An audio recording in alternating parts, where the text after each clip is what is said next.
Good morning, everyone, and thank you so much for joining us here at 6 a.m. I'm Eric Connors. And I'm Nada Irampour. Glad to have you with us here. And we're going to get right to our top story now. This morning, San Diego County officially under a public health emergency from monkeypox. This comes after the state made a similar move. CBS 8's Carrie Lane joining us live with the latest from local leaders here. Good morning, Carrie. Good morning. So San Diego County now seeing 27 confirmed cases and 19 probable ones. That gives us a total of about 46. We're told we will be receiving daily updates on those case numbers. As for the local health emergency, local leaders are hoping that by authorizing that, we will receive more resources such as vaccines and can get them out into the community a lot quicker. This action will allow availability of personnel, such as pharmacists and EMTs, to also administer vaccines. According to Dr. Wooten, there's been one hospitalization so far and no deaths. Now, county leaders say it is important to take this seriously, but they don't expect it to be even close to as crippling to our community as COVID has been. As for how monkeypox is spread, well, it is typically through skin-to-skin contact and can cause lesions that resemble blisters or pimples. It can also cause flu-like symptoms such as fever, chills, headache, muscle aches, or even swollen lymph nodes. Now, across the country, monkeypox has disproportionately impacted the LGBTQ community, and local leaders confirm they are seeing that same trend here in San Diego. However, county leaders are quick to point out that it can be spread to others and that it's important not to stigmatize any individual or community. I would like to be clear that this disease is not caused in any way by the LGBTQ community. This disease can and has occurred in individuals outside of this community, including children, pregnant individuals, and those that are immunocompromised. With that said, Mayor Gloria says he has spoken with agencies that work with high-risk individuals, and it is clear the LGBTQ community is taking monkeypox very seriously. He says the community has experienced outbreaks of viruses in the past and that they have learned from those lessons. Now, the county has already received 4,000 vaccines. Of those, 2,500 have been administered, and the county is hoping to receive more vaccines here in the near future. Live from downtown, I'm Carrie Lane with CBS 8. Carrie Lane, thank you for that. And coming up in just a few minutes, we will take a closer look at what exactly monkeypox is and this virus's history. So stay tuned for that. Now, today, a teenage girl from Lakeside faces sentencing in juvenile court for a hate crime attack. Investigators say the 15-year-old was part of a group of teens that attacked another girl back in April. The judge also found the teen girl guilty of assaulting the other girl's mother. Sentencing is scheduled for 1:30 this afternoon. This morning, the sister of missing Chula Vista woman Maya Miliete is expected in court for a hearing. She's been looking to get custody of Maya's 3 children. The kids are under care of Larry Miliete's parents. Larry Miliete faces murder charges, even though Maya's body has not been found since she went missing in January of 2021. And now new this morning, President Biden is set to sign an executive order to safeguard abortion access today. The order will be signed during the first meeting of the Federal Task Force on Reproductive Health Care Access. It would ensure health care providers comply with federal non-discrimination laws to ensure prompt medical treatment. It would also provide technical and legal guidelines for navigating individual state laws following the reversal of Roe v. Wade and guarantee that women who are traveling across state lines for abortions have their access to health care services like Medicaid. The Lord has blessed me. He gave me this job at such a youthful age and allowed me to live and do it 67 years. What I loved was the roar of the crowd. For a little while, when that... This morning, tributes are pouring in for a sports legend, Vin Scully, the icon of sports broadcasting, who called Dodgers games for 67 years, has died at the age of 94. Scully's broadcasting career started with the Brooklyn Dodgers in 1950. He then followed the team to L.A. Scully retired from calling Dodgers games after the 2016 season.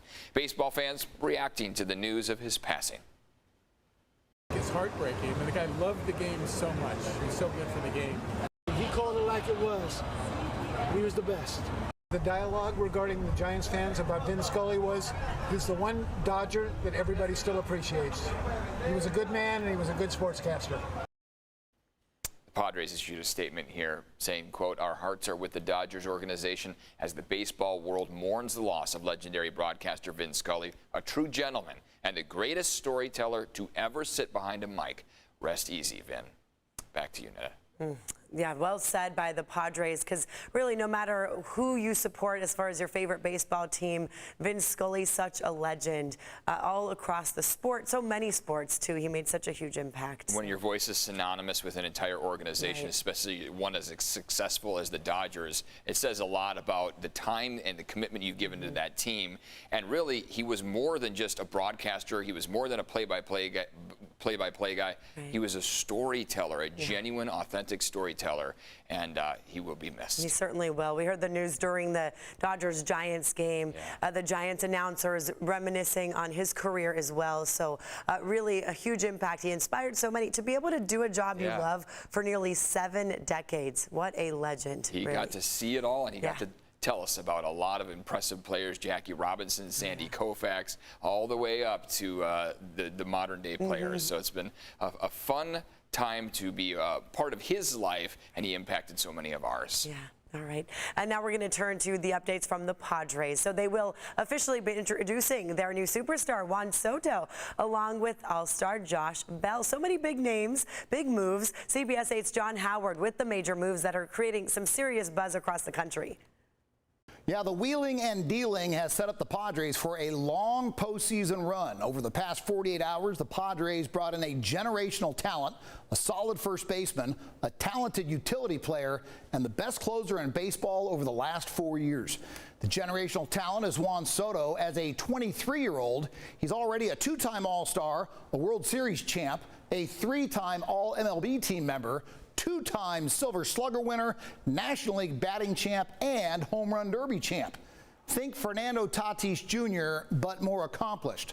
The Padres have also brought in first baseman Josh Bell and utility man Brandon Drury, both currently enjoying career years.